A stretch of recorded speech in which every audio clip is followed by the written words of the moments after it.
miongoni mwa sababu ambazo zinawafanya watu wapinde waiache itikadi iliyokuwa sahihi ni aljahlu bisababi al-i'radi an ta'allumiha wa ta'limiha. Watu hawajifundishi hiyo itikadi iliyokuwa sahihi, na wakijifundisha hawaisomeshi. Bal kadhabu bima lam yuhitu biilmihi wa lamma yatihim ta'wilu.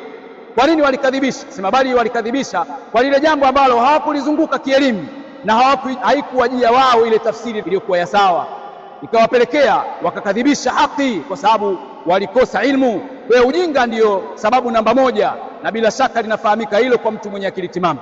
Sababu ya pili ni alhasad, ni hasad. Ayuha almu'minun, hasadi huwa alladhi hamala alyahud.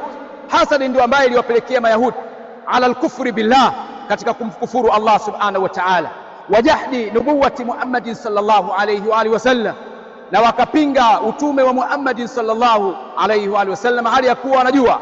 Yaqulu subhanahu wa ta'ala, alladhina atainahumul kitab, wale ambao tuliwapa kitabu, yaarifunahu, wanakijua hicho kitabu, kama yaarifuna abnaahum, kama vile ambavyo walikuwa mtu anamjua mtoto wake. Huwezi kupotelewa na fahamu ukawa humjui mtoto wako. Lakini hasadi ndio ambaye ilipelekea wakakataa haki hivyo hivyo. Jambo la ajabu, asema qala al-allama Abdurrahman al-Muallimi al-Yamani, wakati anaelezea masala ya hasadi, akaelezea maneno yake, kisha akasema wa innaka latajidu min almuntasibin, hakika wewe unaweza kuwakuta wale ambao wanajinasibisha na ilmu, ni tulabul ilm, ulama, ila man yahrisu ala takhti'ati ghairihi min alulama walau bilbatil. Hasadi yake inampelekea kumtia makosa mwanachuoni miongoni mwa wanachuoni kwa sababu ya hasadi tu. Kwa nini yeye watu wengi wanamwangalia? Kwa nini wanakubaliana na yeye? Anajitahidi kumtia makosani ili kuondoa macho ya watu na akili za watu kwake, na wala inawezekana isiwe haki, kwa batili tu anamtia matatizoni. Na hili jambo linaenea leo katika safu zetu, katika safu jambo la hasad.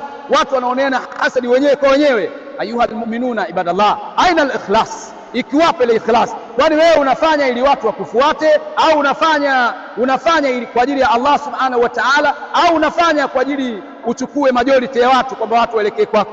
Kila mtu anatakiwa aifanye sawa imani yake na ikhlasi yake kwa Allah subhanahu wa ta'ala. Sababu nyingine adhunub.